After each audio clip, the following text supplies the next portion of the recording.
Magandang hapon po sa inyong lahat. Ako po si George Rieca at ang party list ko po na na nominado po ako, I am the first nominee, ay ang Kasangga party list.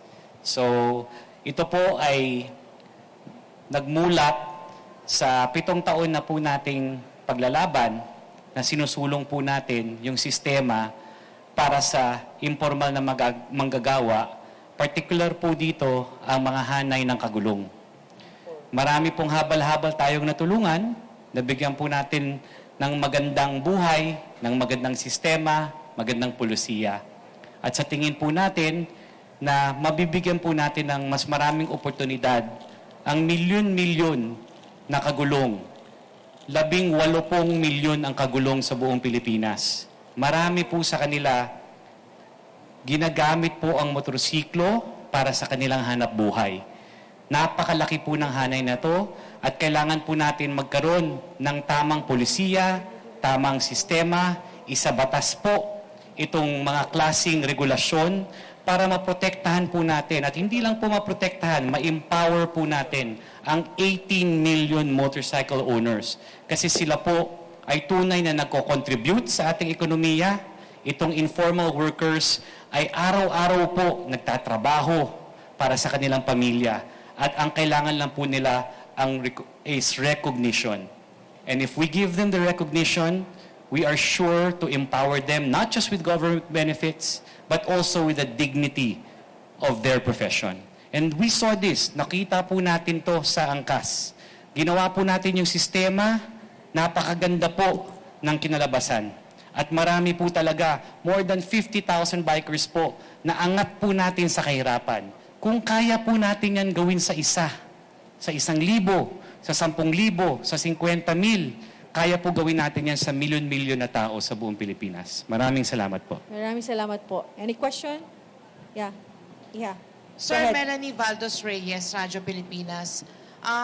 Ito po yung angkas na ano po yung magiging ambag ng angkas sa inyong pagtakbo sa party list? Yung ating sistema po, the policies that we've initiated, we've fought for this for more than 7 years. We know the legislative process. Alam po natin yung mga kailangan gawin natin. Alam natin yung adhikain, hinanaing issues ng ating mga kagulong. At what we want to do is make sure that this community is well represented. Sa tamang representasyon po, at dun sa representasyon na talagang magkakaroon ng epekto sa kanilang kabuhayan.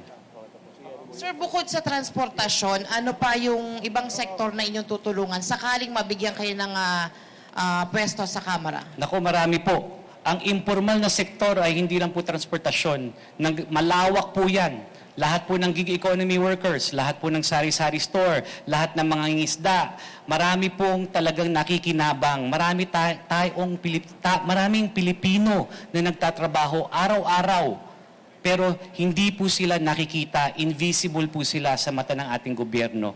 At konting regulasyon lang po ang kailangan. Alam na po namin yung gagawin namin. Nagawa na po natin to. At gusto lang natin to palawakin sa lahat ng informal na magagawa kasi talaga po matutulungan po sila. Hindi lang po ngayon, kundi sa kinabukasan nila at ng pamilya nila. Okay. Wait lang. Miss Mads Villar, Net 25. Hi, sir. Hello. Sir, ano po yung nag-motivate sa inyo para tumakbo sa party list? And ano po yung mga ipupush natin na panukala if ever na manalo po yung ang Kasangga? Kasama ba dyan yung maging batas na yung sa motor taxi? Thank you. Marami pong tanong yun, no? Pero isa-isahin po natin. Yung unang tanong, ano po nag-motivate sa akin? Naghintay na po tayo ng 7 taon. 7 taon. Inaasa po natin sa maraming supporters. Tama po yun. Marami pong sumusuporta sa atin. Pero tayo lang po, yung hanay po namin, yung komunidad namin na may talagang deep level of understanding of the problem. And I think it is right time na imbis na iasa natin sa iba ang representante ng ating komunidad at ating hanay, kami na po mismo. Kami na po sa mga informal, kami na po sa mga kagulong ang magre-representa sa amin sa Kongreso. Now for the next question, marami po. Not just the Motorcycle for Hire Act. We have the National Transport Plan na talaga pong kailangan po natin pag-usapan at isama po ang kagulong, isama ang dalawang wheels, ang motorsiklo dun sa pagplano ng nasyonal, lalo na po sa local government unit. Dapat po lahat ng mga bagong daan may kasama na pong specifications ng motorcycle lane or motorcycle roadway. Kasama na po yun dapat sa mga bagong malalaking daan. Kaya po, kailangan po sa plano pa lang, sa umpisa pa lang, nasa isip na po, meron na pong lumalaban, meron nagpapakita, meron nagpupush, meron nag-aadvokasya ng two wheels po para sa kinabukasan ng maraming milong-milong Pilipino na nangangailangan ito. Salamat po. Ms. Mav, GMA7. Hi, sir. Sir.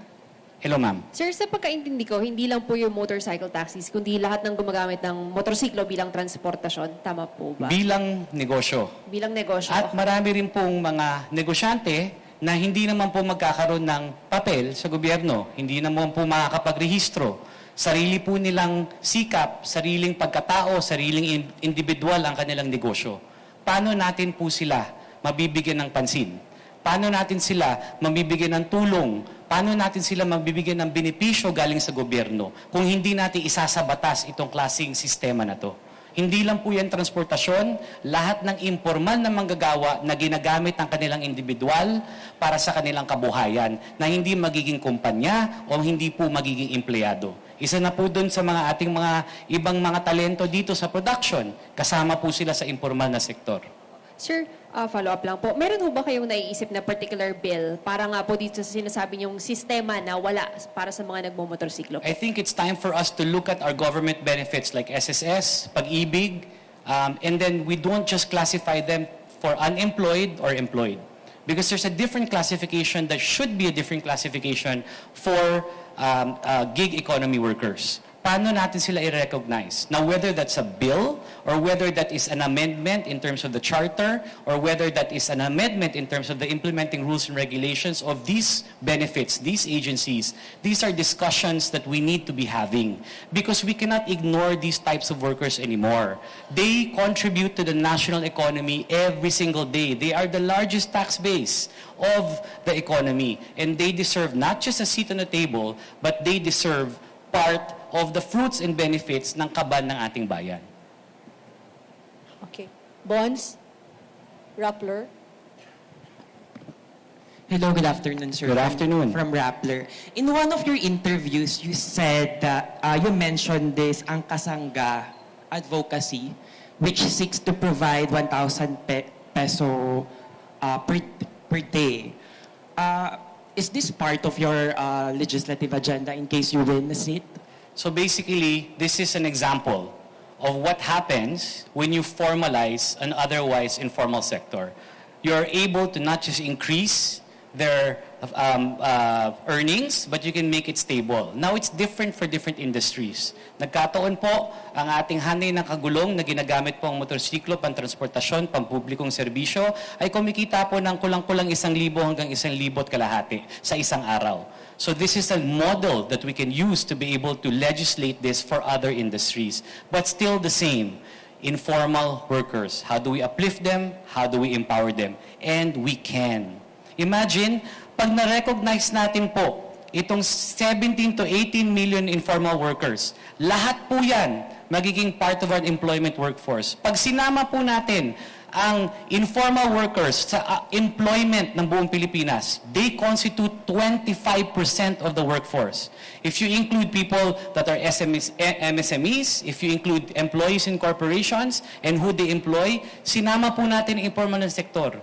You add that all up, that is 25% of the workforce. They deserve better. And we will make sure that their voices are heard. Any more question? Meron pa po? Wala na.